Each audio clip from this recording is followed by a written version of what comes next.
This is Into the Singleverse with Raj Verma. Unfiltered conversations about the latest trends and the tangible effects of real-time data on pivotal industries, our daily lives, and the future of our world. My guest this week is a true thought leader and visionary in the world of business. Raj Sisodia is a global advocate for conscious capitalism and has given birth to a movement that has transformed the way we think about business and its potential to create a better world. His groundbreaking work, including the best-selling book Conscious Capitalism, has inspired countless individuals and organizations to adopt a more conscious approach to business. Raj, welcome to the podcast. Thank you, Raj. It's a pleasure to be with you. Always is a pleasure to be with you, Raj. So tell the listeners what inspired you to co-found Conscious Capitalism International, and what is the mission and vision behind it. I have gotten the pleasure to know you, and I know you grew up, or at least were educated in Bombay, and came to the States for your grad studies. So take us through that journey as well of your initial sort of education and then onwards to conscious capitalism. Sure. Well, I did my engineering degree in India and then worked briefly as an engineer before going to business school in Bombay, as you mentioned. And then I came to the US in 1981 to get a PhD in business in marketing and strategy at Columbia University in New York. As I went through that program and my MBA program, I found business to be interesting but not inspiring. I found that it was really framed very narrowly at that time, purely in terms of profit maximization, market share maximization in marketing, shareholder value, etc., and everything else being viewed as a means to that end. And 1981 was the beginning of the decade that came to be known as the decade of greed. It was the beginning of Jack Welch's tenure as the CEO of General Electric. He came to be identified as the CEO of the century, kind of iconic leader in many ways, but very much rooted in that shareholder value paradigm, right? It was all about creating more value for shareholders. It really didn't care about the impact on employees, on communities, on the environment, and so forth. And so the whole mindset was in that realm. And I wasn't really inspired by that story. I felt that we were leaving people out of the equation. Columbia University is right next to Harlem. And at that time, New York City was going through a tough time. There were 3,000 murders a year. Society was in upheaval. But we were kind of in our ivory tower, thinking only about making more money. And so I was never inspired. And I always wondered, is there a better way to think about business, and especially marketing? My PhD was in marketing, and I had come from a country where there was very little marketing in India. This is before India opened up in 1990. So this was in the 70s and 80s when I grew up there, mostly in the 70s. It was kind of a dead economy. There was very little marketing. There was very little private enterprise. It was called controlled and regulated.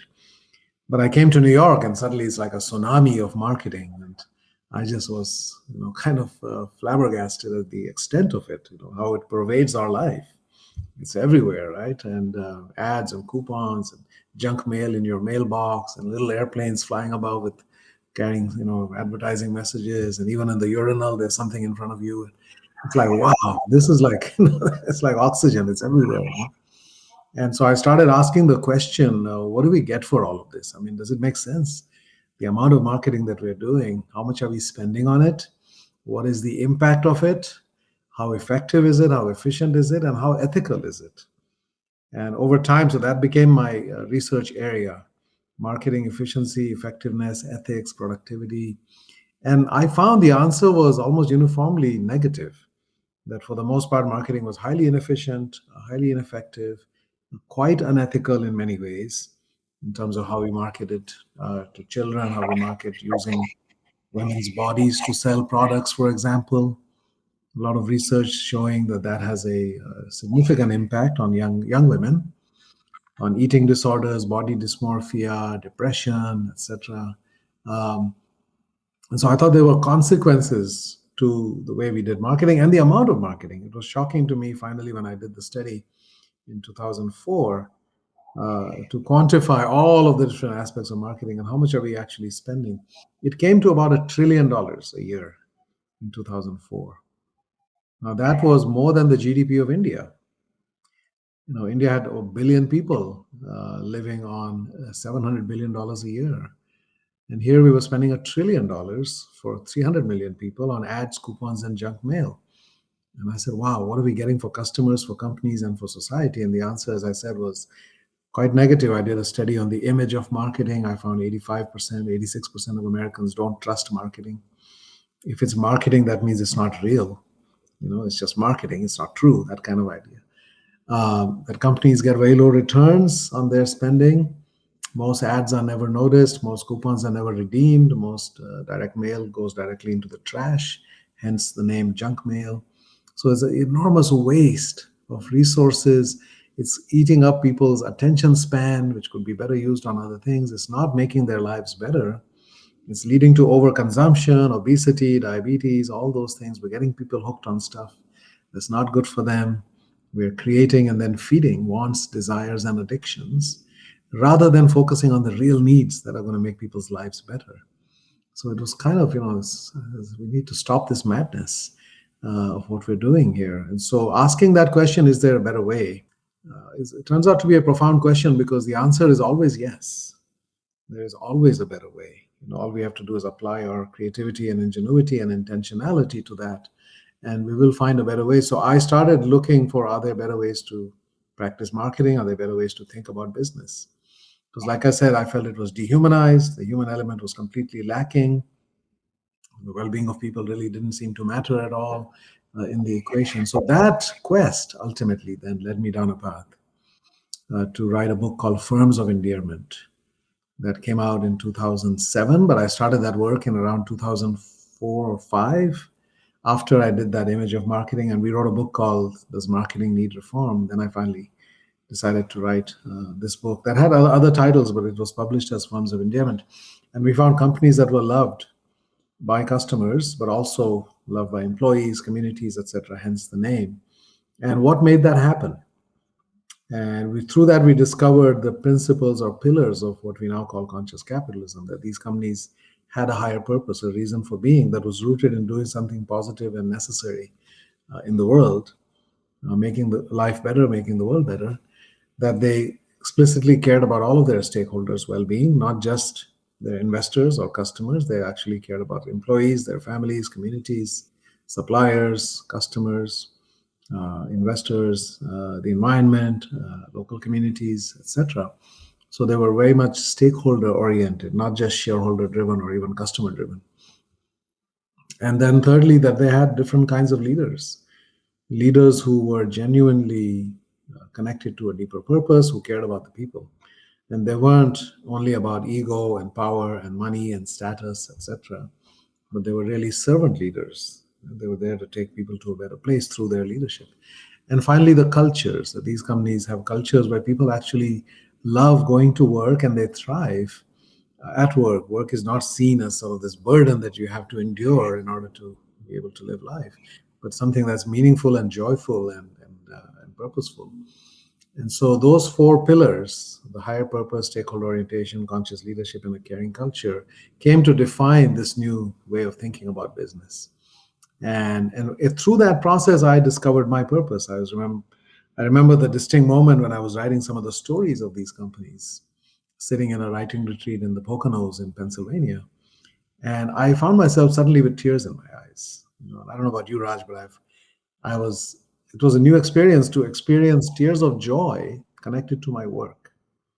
And I said to my co-author, this is something unusual. My body is trying to tell me something, that this really matters to me. I've experienced, like most of us, anger, disappointment, frustration, but having tears of joy because I was so moved by the stories of what these companies did for their people, for their communities, and so forth. I said, I want to tell this story of business. This is why I want this. I want this to be the primary purpose of my life now from this day forward, to understand more deeply and then tell a story of business that is rooted in purpose and love and care and collective well-being and flourishing for everybody connected to the business. And so I discovered my purpose through that process, and the book came out. And one of the great positive surprises of that research was we did the financial analysis at the end of our research. We found companies that fit those four pillars: purpose, stakeholder, leadership, and culture. We found 28 of them, 18 public, 10 private for that book. And then we did the financial analysis at the end. Unlike many business books that start with a set of high performing companies and say what made them so, we started with a set of companies that actually were creating value for everybody and were loved by all of their stakeholders. And so now we said, okay, how does that translate into value creation for investors? Because we know that they're creating other kinds of value for customers, employees, communities, the environment. What does that mean for investors? And maybe that means investors get less because they're choosing to allocate resources in a different way. So they're paying their people, frontline people, much better. Like Costco was paying double of Walmart, for example. They're providing much better benefits to ordinary employees, like Starbucks providing healthcare to part-time people. Part-time employees, they're investing in the customer experience. They were paying their suppliers well. They were investing in their local communities. They were investing in the environment. And they were even paying taxes at a much higher rate than average. 34% was the average tax rate. And so maybe at the end of the day, there's less left over for investors. And it was a great positive shock for us when we discovered that these companies had outperformed the market by 9-1 over the preceding 10 years. So we looked at performance over 1 year, 3 year, 5 years, and 10 years. And the longer the time horizon, the greater the outperformance financially. And that was a bit of a revelation because, normally we tend to think in zero sum, right? If you're paying more to your employees, that means it's coming from somewhere, and your customers have to pay higher prices or your investors get lower returns. But actually, that wasn't the case. Somehow everybody was flourishing at the same time in this system. And we realized that when you do it this way, business creates so much more value, than we think is possible. And then, everybody can. So now we use the phrase, everybody matters and everybody wins. That's fascinating. Raj, the one thing that I was sort of not only intrigued, but a very interesting conversation that you and I had about how capitalism in and by itself is actually a source for good. And some of the stats around what capitalism's done for our society in America, but the world at large, is actually good. So, talk to our listeners about how you actually believe that capitalism has been a force for good. Oh, yeah. Capitalism has been probably the single greatest idea that we've ever come up with as human beings. Modern capitalism, free markets, free people, entrepreneurial capitalism. And it was interesting that even in my MBA and PhD educations, I never learned about capitalism. You just kind of take it for granted, right? That's the atmosphere we're in. But when we wrote the book Conscious Capitalism, which came out in 2013, as I looked at the history of capitalism and how long it's been around, I was surprised to learn that this is a relatively new idea. That for most of human history, we did not have that kind of freedom, right? Societies were constrained. People were kind of locked into what the circumstances of their birth were. We had class systems, caste systems, all those kinds of things. We had monarchs and governments that pretty much tried to control everything. So all of that continued, and the default condition of human beings for almost all of the time that we have been here on this planet was one of extreme and even abject poverty, like people struggling just to stay alive. 90 to 95% per capita incomes globally below $500 per person for most of that time. So only a tiny fraction of people had somewhat better lives. And time adjusted, $500. I mean, today's $500. Adjusted for, this was year 2000. Today it would be slightly more than that, but it's still current dollars, right? And so 95% of people living on less than $1 a day in year $2000.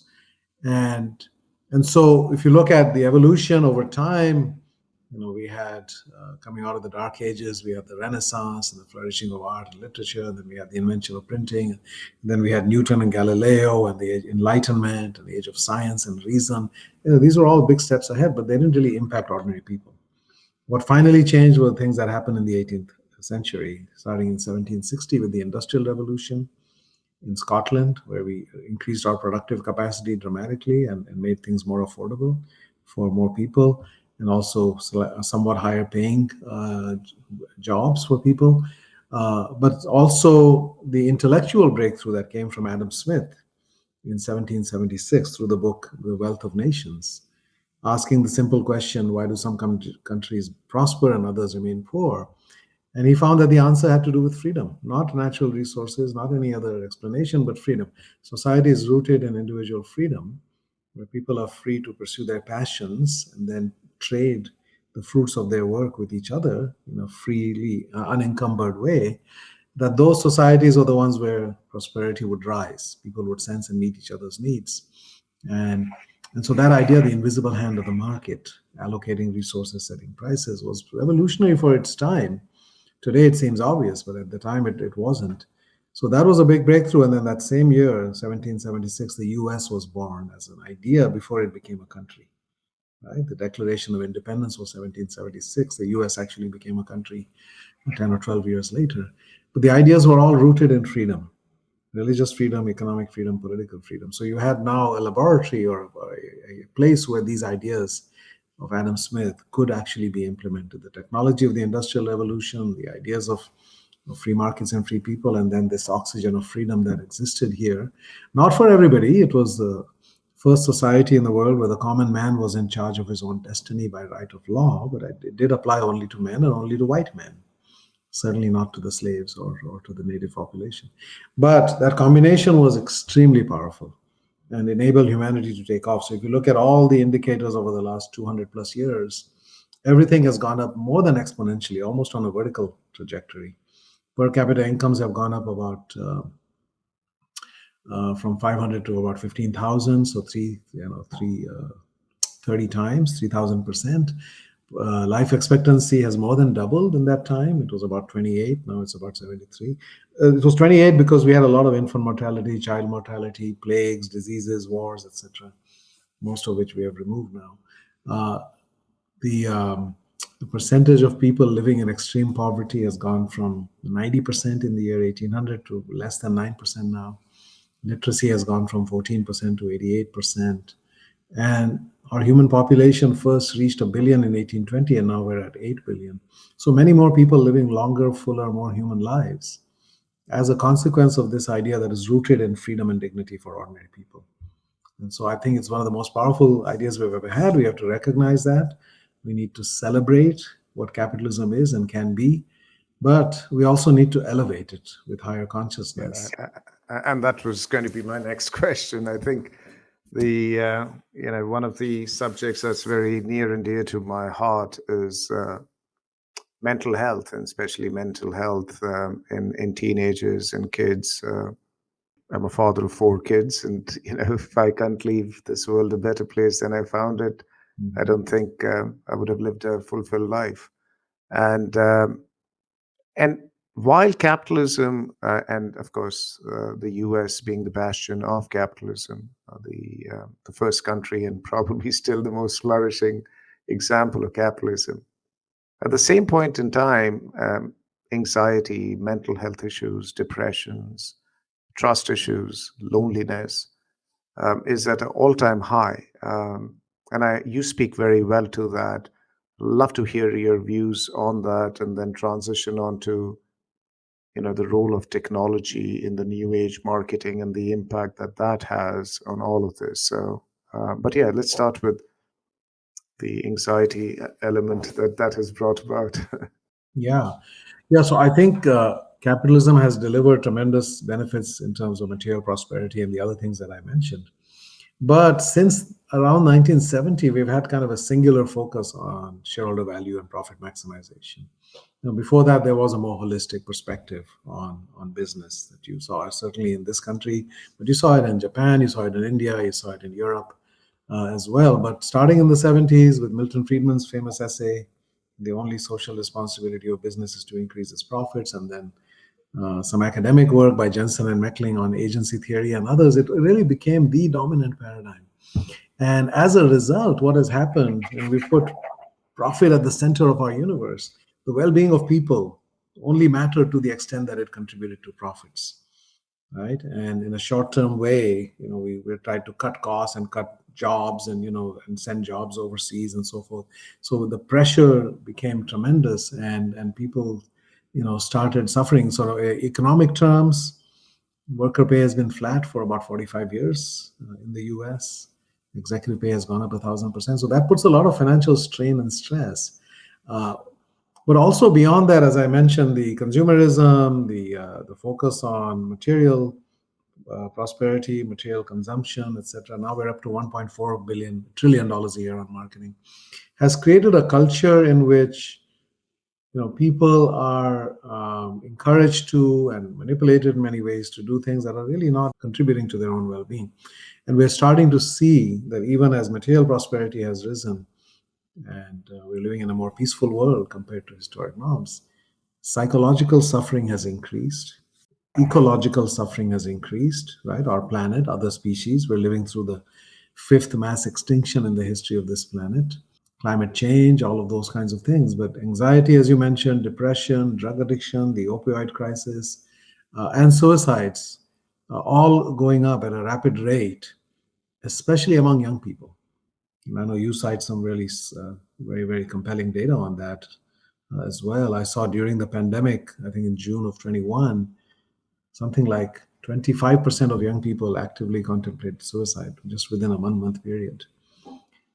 So there's something wrong with the way that we are living and working. We are not adequately paying attention to our well-being. We are using each other to make money, and that is contributing to all of this. So I think there's a lot of suffering in the world because a lot of it, and not all of it, but a lot of it is because of the way we work, because of the way we think about business. We treat people as objects, right? We put tremendous stress on them. We burn people out. There's an epidemic of burnout. So we've created workplaces that are incredibly stressful. That has an impact then on what happens when people go home, what happens with their children. We've created a consumption-oriented consumer culture where we're constantly pushing things on people that do not contribute to their overall well-being and mental health. And so we have lots and lots of evidence of that. As we talked about, rising rates of anxiety, drug addiction, depression, and suicide. We find 88% of people feel they work for companies that don't care about them as human beings. We find heart attacks are 20% higher on Mondays, that 120,000 Americans die from stress connected to work every year, that epidemic levels of burnout. Even in the healing professions, doctors and nurses are burning out and committing suicide at a much higher rate than the general population. So there's something wrong. The way we work isn't working. 600,000 Chinese die every year from too much work. The human cost of doing business in the way that we have done it is not acceptable or should not be acceptable to us. So we have to think of a better way. So my book, The Healing Organization, is all about that the way we think about business and practice it in a traditional paradigm is causing enormous suffering in the world. And it doesn't need to. It's not a given that we have to hurt people or damage their health in order to make money. Actually, the opposite can be true.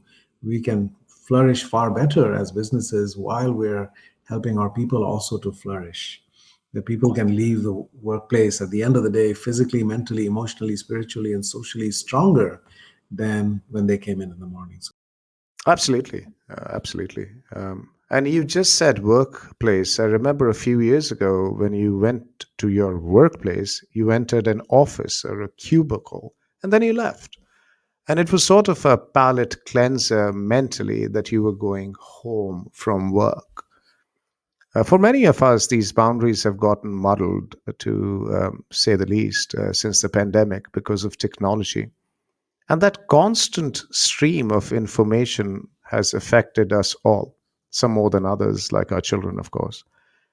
And I want to get into the role of the future of technology, but we must stop here. Next time on Into the Single Verse, Raj Sisodia, the co-founder of the Conscious Capitalism movement, will discuss the significance of self-healing. Most people don't acknowledge them, they minimize them, they say, oh, this is not a big deal compared to somebody who went to Afghanistan or Iraq or was a first responder. My traumas pale in comparison, but actually they're all very real. Life is hard and all of us go through significant things in our lives that really get imprinted on our psyches and then cause us to be reactive. So surfacing those and then figuring out how do we heal from those traumas. This was Into the Single Verse with Raj Verma. If you want to learn how to unleash the immense power of data, go to singlestore.com. Into the Single Verse is a production of Forbes Books.